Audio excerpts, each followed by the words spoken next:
One of the most noteworthy developments at the recently convened Chinese National People's Congress and the Chinese People's Political Consultative Conference is the decision to scrap the Premier's post-parliament news conference, which was widely followed.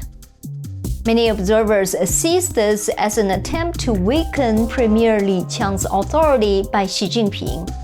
However, after carefully examining the replacement press conference attended by multiple Chinese economic bureaucrats, I have arrived at a different conclusion.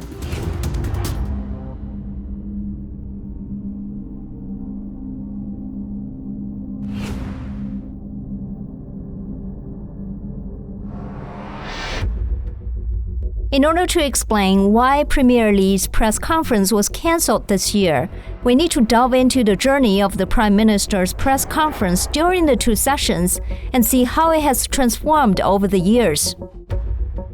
It all began back in 1988, when Premier Li Peng led a team of leaders to face the press.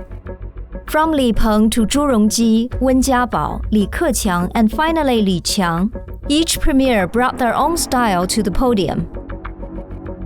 During the era from Zhu Rongji to Li Keqiang, these pressers had a bit more spontaneity. Foreign reporters played a significant role, asking questions that weren't necessarily pre-screened. While the answers were typically aligned with the party's stance, there was still a sense of authenticity. Listen to this exchange between a Hong Kong reporter and Premier Zhu Rongji. Hello, Premier Zhu. I am a reporter from Hong Kong TVB. With the emergence of China's cross-century leadership, do you think there are any historical lessons that your new government can learn from the June 4th incident to avoid similar situations from happening again? Or will it become your historical baggage? Also, you once said that no matter what kind of place Hong Kong is, you will go there. If you go to Hong Kong again in the future and someone petitions you to redress the June 4th incident, what will you think? In addition, Hong Kong Alliance in support of patriotic democratic movements of China and some citizens hold some activities to commemorate June 4th every year. What do you think about this?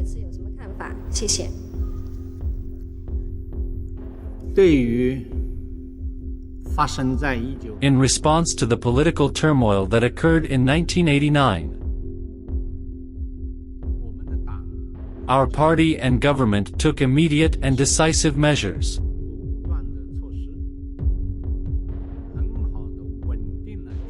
It has stabilized the situation across the country very well.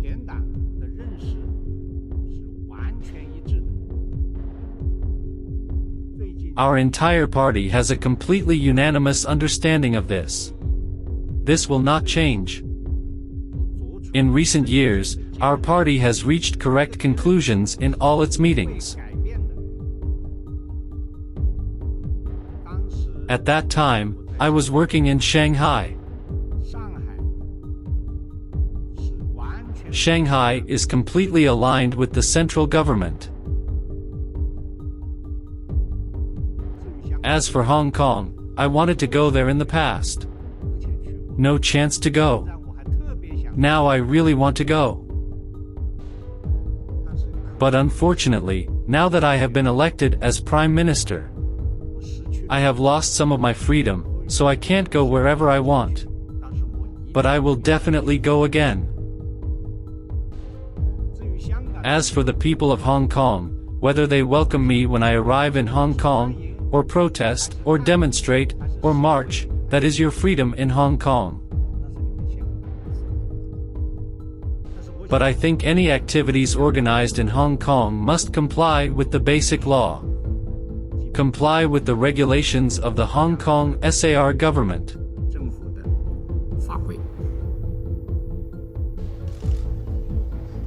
Thank you.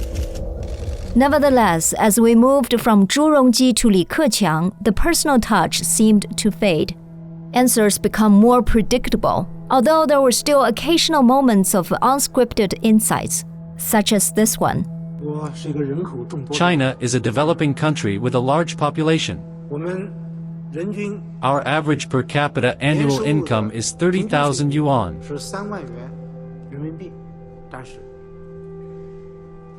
However, there are 600 million people whose monthly income is only 1,000 yuan.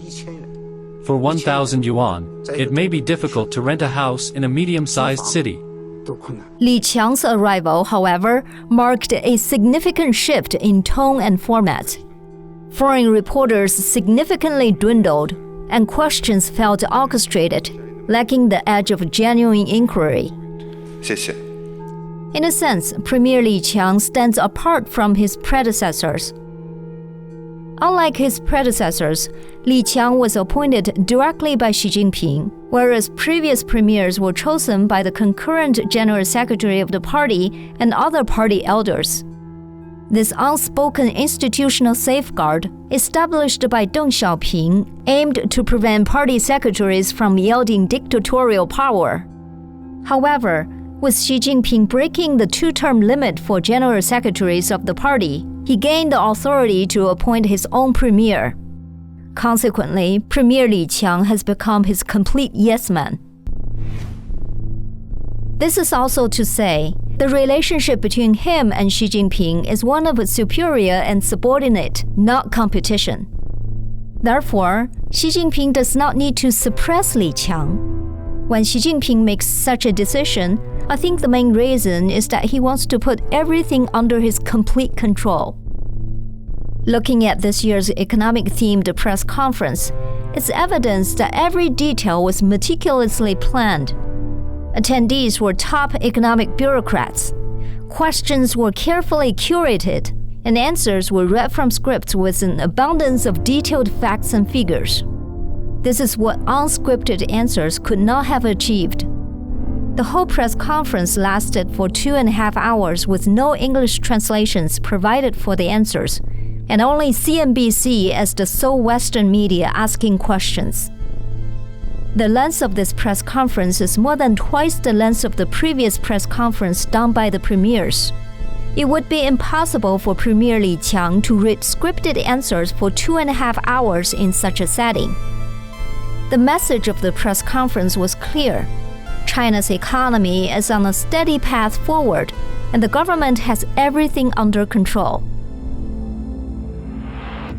The bureaucrats specifically stressed the first 2 months' macroeconomic data to prove that China's economy in 2024 is off to a good start. But underneath the polished surface lies a reality that's not addressed. Pressing issues like the real estate crisis, unemployment rate, and demographic challenges were conspicuously absent from the discourse. This tightly controlled narrative reflects Xi Jinping's desire for complete authority. I believe Xi Jinping would feel insecure without this level of control. The paranoia stemming from the insecurity is now permeating through his bureaucracy and spreading further. Everyone is either lying flat or succumbing to this paranoia. Xi Jinping's desire for control is also linked to China's current situation. In reality, the trajectory of the country is largely beyond his grasp, especially in the economic sphere. By the end of 2023, the CCP's policy tools had proven ineffective. Despite government interventions, the stock market, real estate, exports, and investment remained stagnant. As this persists, Xi Jinping increasingly clutches onto areas he can command, striving to project an image of complete authority.